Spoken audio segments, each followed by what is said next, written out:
Hi friends, चलिए आज हम बात करेंगे एजैक्स इंजीनियरिंग आईपीओ के ऊपर, जो कि फरवरी 10 से फरवरी 12 को आ रहा है। और इस आईपीओ में मैं आपको इसकी डिटेल्स बताऊंगा। उसके बाद ये कंपनी करती क्या है और उसके बाद इसके क्या ग्रोथ फैक्टर्स हैं।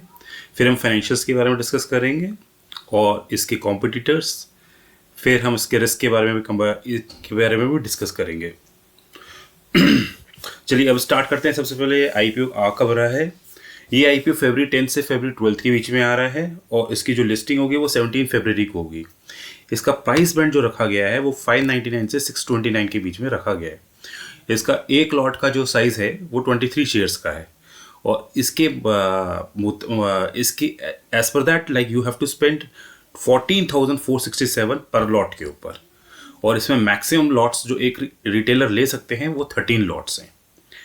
और इस आईपीओ का जो साइज है, ये जिससे इससे कंपनी जो पैसा लेगी वो अराउंड 1270 करोड़ लेगी। और जो 1270 करोड़ कंपनी लेगी, ये सारा का सारा ओएफएस है, यानी ये सारा का सारा प्रोमोटर सेल कर रहे हैं, ये उनके पास जा रहा है। फ्रेश इशू इसमें कंप्लीटली नील है, यानी इसमें कोई भी पैसा कंपनी अपने ग्रोथ के लिए यूज नहीं करेगी। इसके हिसाब से इसका जो मार्केट कैपिटलाइजेशन है वो 7,200 करोड़ का है। और अगर आप इसकी एंकर बुक देखेंगे तो वो फ्राइडे को ही सब्सक्राइब हुई है, वो 380 करोड़ की थी। और इसमें काफ़ी इंटरेस्टिंग नेम्स ने एंकर बुक ने सब्सक्राइब किया है, लाइक एसबीआई, फ्रैंकलिन और bank of Japan, like that. चलिए अब समझते हैं फर्स्ट ऑफ ऑल ये कंपनी करती है। ये कंपनी 1992 में एस्टेब्लिश्ड हुई थी। ये क्या करती है, जो आप कॉन्क्रीट्स होते हैं, जैसे कि आपके जो भी घर बनेगा, इंफ्रास्ट्रक्चर के जो प्रोडक्ट्स होते हैं उसमें जो कॉन्क्रीट लगता है, जैसे कि आपकी सैंड हो गई है, सीमेंट हो गया है, और जो पत्थर टाइप्स के जो बाजरे टाइप वो होते हैं वो प्लस उन सबको रोटेट करती है। जो आप लोगों ने देखा होगा, जो रोटेट करती हैं, और उसके बाद जैसे एक ट्रक होता है उसके ऊपर वो मशीन होती है, वो रोटेट करती है, एक वो वाला काम करती है पूरा का पूरा। उसे बोलते हैं सेल्फ लोडिंग कॉन्क्रीट मिक्सर। उसी के बाद उसी कॉन्क्रीट को ले जाने का काम भी ये करती है। उसके बाद ये बूम पंप्स का काम करती है। जैसे कि आप लोगों ने कई बार देखा होगा कि काफ़ी जो कॉम्प्लेक्स एरिया में जब कोई बिल्डिंग बन रही होती है तो उसमें आप जो भी काम होता है कंस्ट्रक्शन का, उसमें सपोज थर्ड फ्लोर तक उन्हें सामान ले जाना होता है, और लेकिन आगे पीछे वो कुछ लगा नहीं सकते। तो कई बार ऐसे ट्रक आते हैं जो इतने बड़े बड़े ट्रक्स होते हैं, जो कितनी हाइट से भी सामान अपना जो भी कंक्रीट बन रही होती है वो उस पर सारा का सारा लगाकर और उस पर डिलीवर करते हैं। तो ये उसको बोलते हैं बूम पंप्स। तो उससे क्या होगा कि आप जो कंक्रीट जो बनती है उसको आप लोड कर सकते हो और अनलोड कर सकते हो। उसके बाद जो एक बड़ा इंटरेस्टिंग काम ये भी करती है, इन्होंने 3D प्रिंट करके एक बहुत ही ज़बरदस्त टेक्निक डिज़ाइन करी है। उससे क्या होगा कि जो कोई घर है जो अराउंड 350 स्क्वायर फीट या 400 स्क्वायर फीट का, वो 3 डेज के अंदर कंप्लीट हो जाता है। तो सारा का सारा ये डायमेंशंस ये फीड कर देते हैं उस मशीन के अंदर। उसके बाद विदाउट एनी इंटरफेरेंस वो मशीन सारा का पूरा घर जो होता है वो कंप्लीट कर देती है विद इन 4 डेज के अंदर। जिसके कारण इनको पावर के लिए भी उसमें पावर भी कम लगती है, जो उसमें वेस्ट होता है वो भी काफ़ी कम होता है, और इस तरह से उनको ये बेनिफिट्स काफ़ी तेज मिलता है। और ऑफ कोर्स स्पीड तो है ही है, स्पीड एंड एक्यूरेसी, तो ये भी ये करती है। और अब इनके जो प्रोमोटर्स हैं वो लार्सन एंड टोब्रो जो कंपनी है, ये वहाँ से आए थे इनके 3 प्रोमोटर्स। और इनकी 4 मैन्युफैक्चरिंग फैसिलिटीज़ हैं, जिसमें कि ये डिज़ाइन करते हैं, इंजीनियरिंग करते हैं और डेवलपमेंट भी करते हैं सारा का सारा। और इनके अराउंड 500 एम्प्लॉयज़ हैं। अब इन्होंने लास्ट 10 ईयर्स में अपने 30,000 अपने जो कंक्रीट जो मिक्सिंग के जो मशीन्स हैं वो इन्होंने बेची हैं। और इनके पास 141 जो डिज़ाइन इक्विपमेंट्स हैं, और इन्होंने ये 15,000 कस्टमर को बेची हैं। तो आप देख सकते हैं कि इससे इनका कंप्लीट जो एक ये रिटेलर्स जो स्मॉल रिटेलर्स होते हैं, ये वहाँ से लेकर जो बड़े बड़े प्लेयर्स होते हैं, ये वहाँ तक ये पूरे के पूरे इसको पूरे के पूरी जो सप्लाई चेन है और पूरे पूरे इनके कस्टमर्स छोटे से बड़े तक सारे के सारे इनके पास कस्टमर्स हैं। ये इस बार 23 स्टेट्स में है और 4 यूनियन टेरिटरी में है और ये लोग एसेट लाइट मॉडल पर हैं। अगर आप देखेंगे इनका डेट इज नल, जीरो है इनका डेट। और इनके जो प्रोमोटर्स हैं वो काफ़ी एक्सपर्टाइज हैं, उनको अराउंड 30 ईयर्स हो चुका है। और इनकी जो डीलरशिप है वो 25 डीलरशिप्स हैं इंडिया में और 51 डीलरशिप्स हैं बाहर। और इस तरह से ये डिस्ट्रीब्यूट करते हैं अपने प्रोडक्ट जो बाहर हैं, एशिया में भी करते हैं और मिडिल ईस्ट में भी करते हैं। और इनकी उसके बाद जो प्रोडक्ट देने के बाद एक सर्विस टीम भी है जिसमें अराउंड 85 लोग काम कर रहे हैं, जिसमें कि कोऑर्डिनेटर्स भी हैं, मैनेजर्स भी हैं और ये जो पंप्स हैं और मिक्सर्स हैं इसके ऊपर ये सर्विसेज देते हैं। और ये पूरी की पूरी जो थ्रू आउट, जब आप इनसे एक बार सामान लेंगे तो ये पूरा का पूरा जो थ्रू आउट होता है, पूरी थ्रू आउट जो लाइफ होता है वहाँ पे ये लोग पूरी की पूरी सर्विस प्रोवाइड करते हैं कस्टमर को। और उसके बाद स्पेयर पार्ट्स और आफ्टर सेल सर्विसेज भी ये इसको देते हैं। अब इनका जो बिजनेस मॉडल है वो अगर आप देखेंगे तो जो रेवेन्यू आता है वो इंडिया से 95% आता है और एक्सपोर्ट से अराउंड 5% आता है। बट लास्ट 3 ईयर्स से अगर आप देखेंगे, इन्होंने 2018 में एक्सपोर्ट स्टार्ट किया था, लास्ट 3 ईयर्स से जो एक्सपोर्ट है वो 25% कैगार से बढ़ रहा है। और इनके जिस तरह मैंने आपको बताया था डीलर्स इंडिया में 51 है और बाहर देखेंगे डीलर्स इनके 25 हैं। और सर्विसेज से इनको जो रेवेन्यू आता है, जो स्पेयर पार्ट्स और जो सर्विसेज होती है उसके रेवेन्यू इनको 7% इनको आता है। ये IPO 1270 करोड़ का है जिसमें कि फ्रेश इशू इज नल और OFS में सारा का सारा पैसा कंपनी के पास प्रमोटर्स के पास जाएगा। और तो फिर इसलिए कंपनी का ये इसमें कोई भी पैसा ना तो कोई रीपेमेंट के लिए, ना कोई जनरल कॉर्पोरेट पर्पस के लिए, ना ही कोई ग्रोथ के लिए। अब इसके मैं आपको ग्रोथ फैक्टर्स बता रहा हूँ कि क्या इसमें चीज़ काफ़ी अच्छी प्रॉमिसिंग है। जैसे कि एक तो ये मार्केट लीडर है क्योंकि इसके अराउंड 75% मार्केट,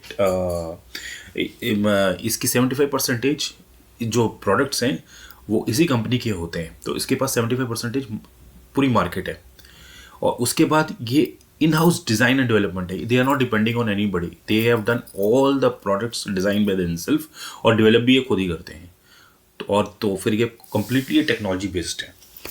और उसके बाद जिस तरह मैंने आपको बताया फिर ये 24 स्टेट्स में हैं, तो पैन इंडिया पे इनकी प्रॉपर तरीके से इनकी रीच भी है और इनका बहुत ही अच्छा लार्ज ये डीलर्स हैं और इनका एक्सपेंशंस जो अगर आप देखेंगे डिस्ट्रीब्यूशंस में काफ़ी अच्छा है।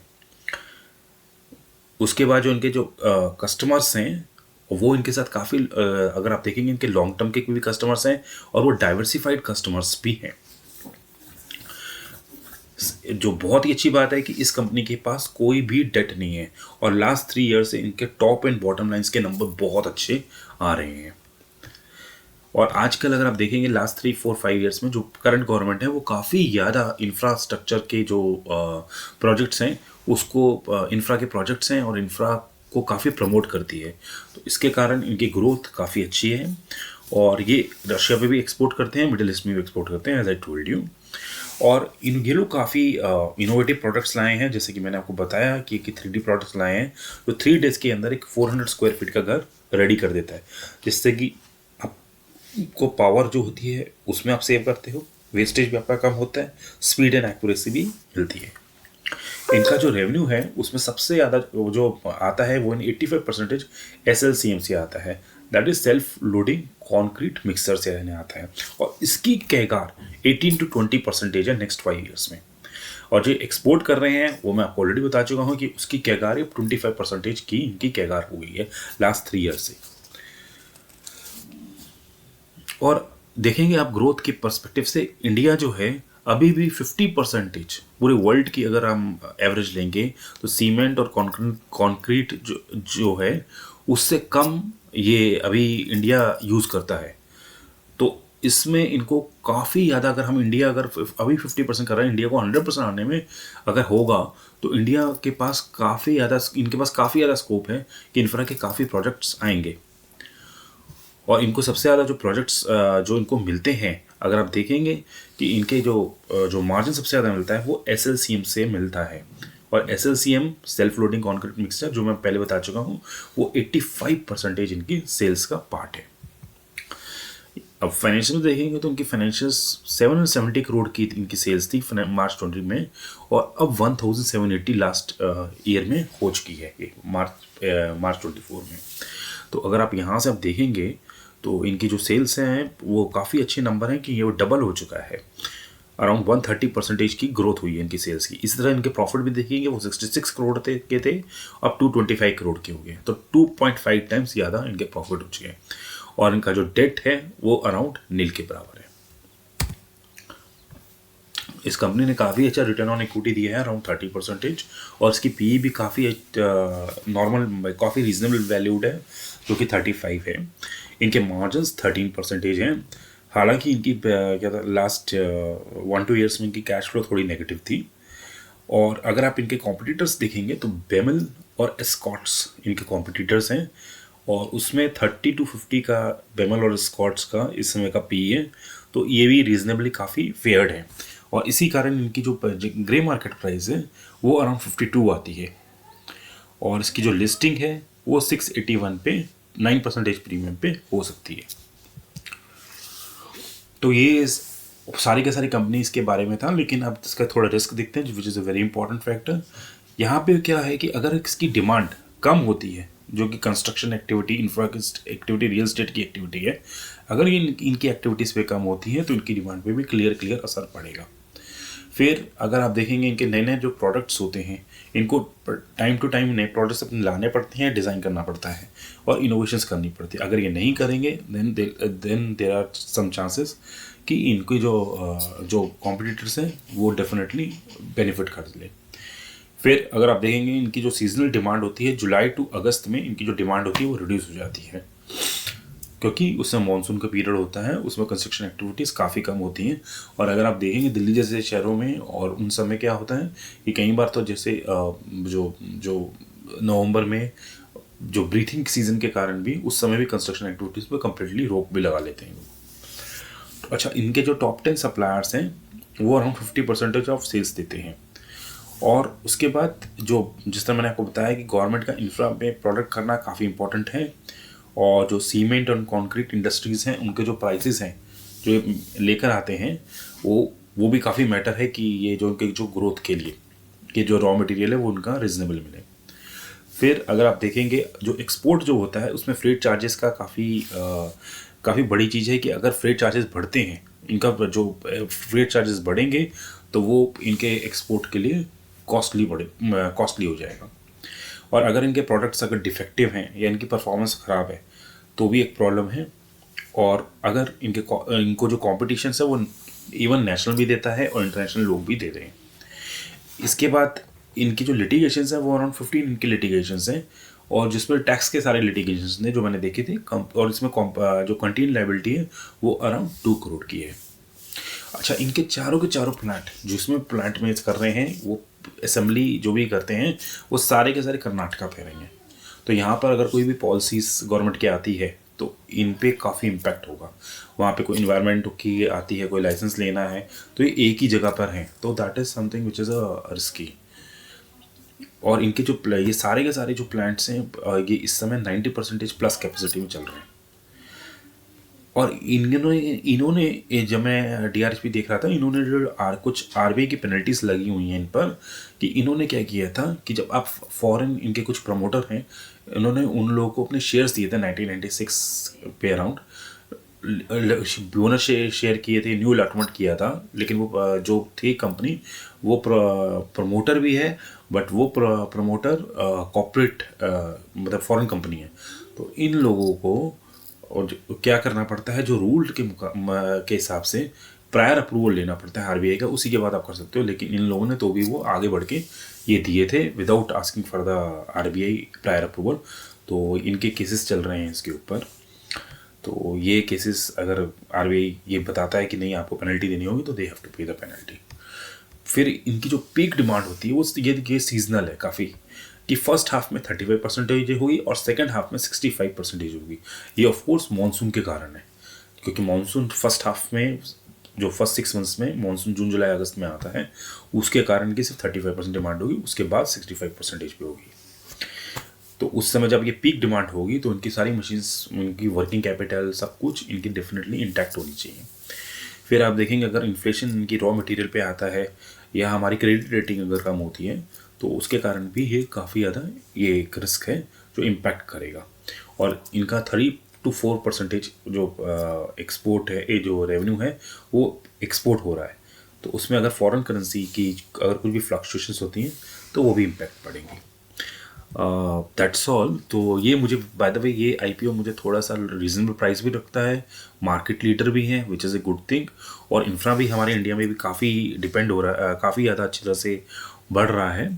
तो ये लिस्टिंग गेन और लॉन्ग टर्म के लिए डेफिनेटली एक अच्छा बेट हो सकता है। That's it guys, thanks and please subscribe my channel. Thank you.